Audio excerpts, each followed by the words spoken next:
Hi, I'm Anita of Explore Pilates, and I'm here to talk about extremities. So that means like fingers and ankles.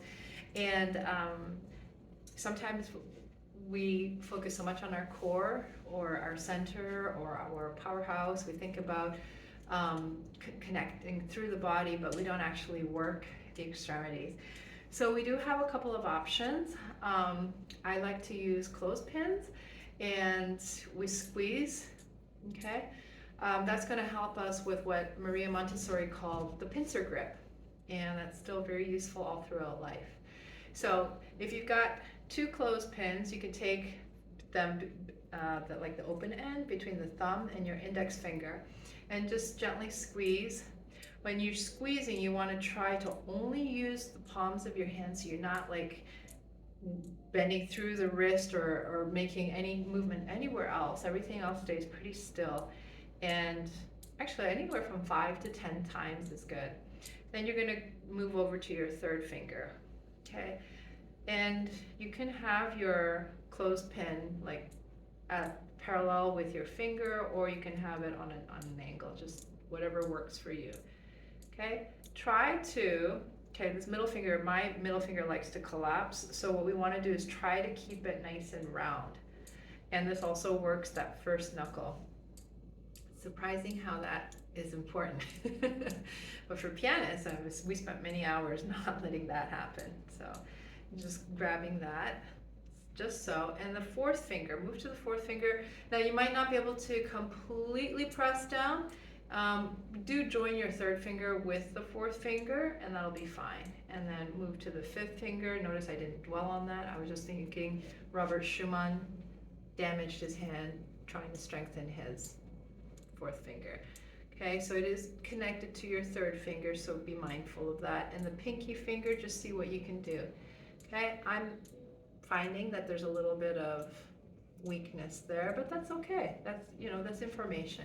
Still, doing this 5 to 10 times every day is going to give you a little bit more coordination, a little bit more connection through the palm of your hand.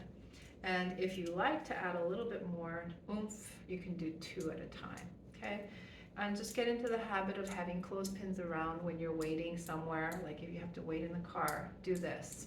Okay, this is going to counteract also swiping and scrolling on your phone. All right, so there's that. Also, never underestimate the power of opening your hands and then closing and opening and closing. And we're going to do that another 5 times. 4, 3, 2, and 1. And then wrist circles. Very active. Oh, you never let this become a passive, so you're using the muscles to actually rotate the hand around. Okay, and then I'm going to move this out of my way. I can also do arm circles. Again, everything is always connected, and work within the range of motion. If you feel like you want to go here and all the way back, that's fine, go for it, but also try limiting your range of motion because you want everything to be connected. And then reverse. So we'll do about 4 and 3 and 2 and last 1. Okay, so I'm going to come up to standing and just show you something that's ridiculously simple. You can do this in Pilates stance or parallel stance. And I mean, it's simple in the sense that it's like, wow, we needed a video for this, but on the other hand, it's not something that always comes into people's minds to do. It crosses my mind because I'm aware of it. So I want to pass that awareness on to you. Both sides, like inside and outside of your feet, are pressing down, and the center of your heel also. While your feet are connecting to the floor, it's really about feeling the weight of your pelvis rooted into and over the weight of your feet. Now, when that reaches down, then your abs have to lift up. Okay, and if it doesn't happen, take your hands on your hip bones, press down, and then lift your abdominals up from there. That's the feeling that we want of opposition, of the tailbone weighing down and the spine lifting. That's a feeling we look for in all exercises. So arms are going to be hanging at your side or hands on your hips if that helps you stabilize. I can't decide if I want my sleeves up or down. So we just got to cut them off for me. And press toes into the floor. You're going to lift the heels off the floor just so I can slide like a 2-inch heel under your foot. So it takes a lot of control not to like try to come up and let the ankles come out. So I'm going to lift on up just a tiny bit and then lower down. And there's that same feeling of as I lower down, my hips come down and my spine is lifting. So press on up and then lower down. See if you can also lengthen the duration of your lift. So just work through the bottom of your feet and lower down. If I made a funny face, I was realizing my feet were doing weird things. So, and I'm also on a shag carpet, but still, these are just excuses. And exhale, press on down. You can also balance with something. I'm going to step up on my mat, and now I can hold on to the pole of my tower. So that can help you also. The last thing you want to do is fall over. A great place to do this actually is at the grocery store when you're pushing a cart and you have the cart in front of you. You're going to push up on it and then lower down. I like to do this. These should become exercises that you just do naturally when you're waiting, when you're waiting for the water to boil. You're stalling in the kitchen like, I don't know what we're having for dinner. Press down and lift on up. Ooh, trying to keep those ankles straight is an endeavor for me. And exhale, press the heels down.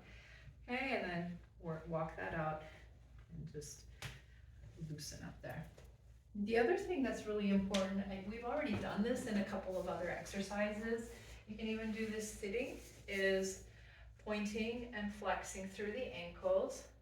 The ankles do not get enough movement oftentimes, and so we get very, especially if we're wearing padded shoes with orthotics, the ankles then kind of settle into their own pattern, and we actually need a lot of support from the ankles. All right, so once you've pumped that, then go to the other side.